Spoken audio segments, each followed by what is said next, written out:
Hello दोस्तों, कैसे हो आप सब। स्वागत है आपका एक नए वीडियो के साथ में कॉलेज अपडेट्स नाउ पर।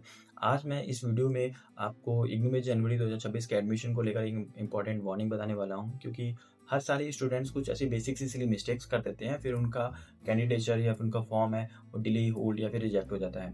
इसलिए वीडियो को लास्ट तक जरूर देखना, और ऐसी छोटी सी मिस्टेक्स की वजह से आपका एडमिशन ताकि डिले ना हो। जब स्टूडेंट कोई भी इग्नू के ऑनलाइन फॉर्म भरेगा तो उसके सेकंड स्टेप में एक डीईपी आईडी मांगी जाती है। ये डीईपी आईडी का मतलब होता है distance education bureau identification number, जो प्रूव करता है कि आप जिस भी कोर्स में एनरोल हो रहे हो वो कोर्स आपका यूजीसी से डीईपी अप्रूव्ड है या नहीं।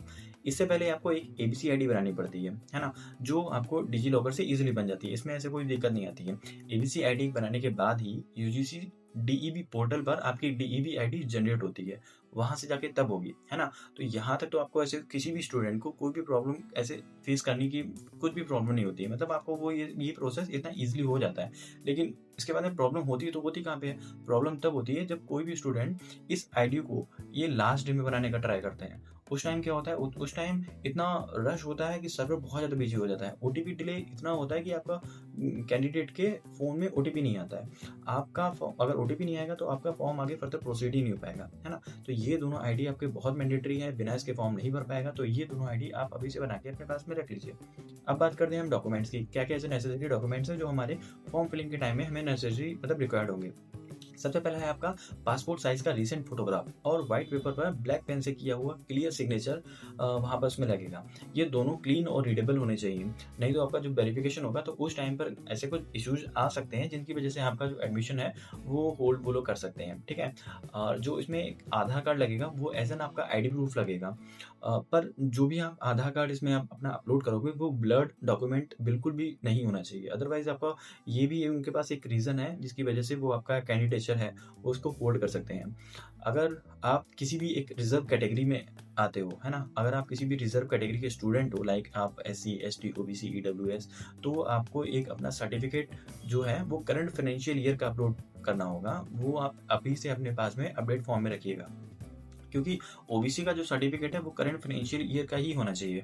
और जो ईडब्ल्यूएस के कैंडिडेट हैं उनके लिए इनकम सर्टिफिकेट ये एक वैलिड होना चाहिए। उनके लिए इनकम सर्टिफिकेट मैंडेटरी है कि हाँ ठीक है, अगर वो किसी भी ऐसे स्कीम का फायदा लेना चाहते हैं तो उनको इनकम सर्टिफिकेट लगेगा ही लगेगा। एजुकेशनल डॉक्यूमेंट्स में अगर आप यूजी प्रोग्राम के लिए एनरोल कर रहे हैं तो फिर आपको 10th 12th की मार्कशीट है वो रिक्वायर्ड होती है। लेकिन इसमें अगर माइग्रेशन की बात करते हैं तो वो आपका ऑप्शनल होता है। अगर हम किसी भी पीजी प्रोग्राम के लिए हम एनरोल कर रहे हैं तो अब इसमें ग्रेजुएशन की कंप्लीट मार्कशीट है वो मैंडेटरी होती है।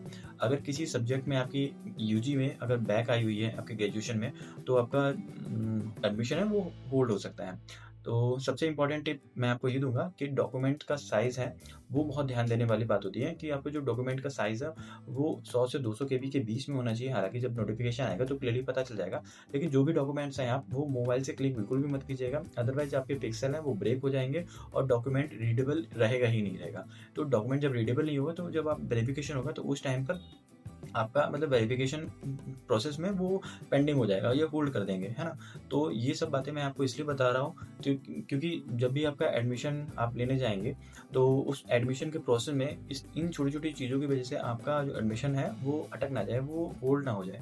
इसलिए मैं आपको इन्फॉर्म कर रहा हूँ। और कमेंट सेक्शन में ज़रूर बताइएगा कि आप किस कोर्स को चूज़ कर रहे हैं और क्यों चूज़ कर रहे हैं। जिससे मतलब जैसे ही इग्नू का ऑफिशियल नोटिफिकेशन आएगा, रिलीज़ होगा, मैं यहीं पर आपको स्टेप बाय स्टेप कैसे फॉर्म भरा जाएगा उस फॉर्म फिलिंग की गाइड्स को लेकर मैं वीडियो अपलोड कर दूंगा।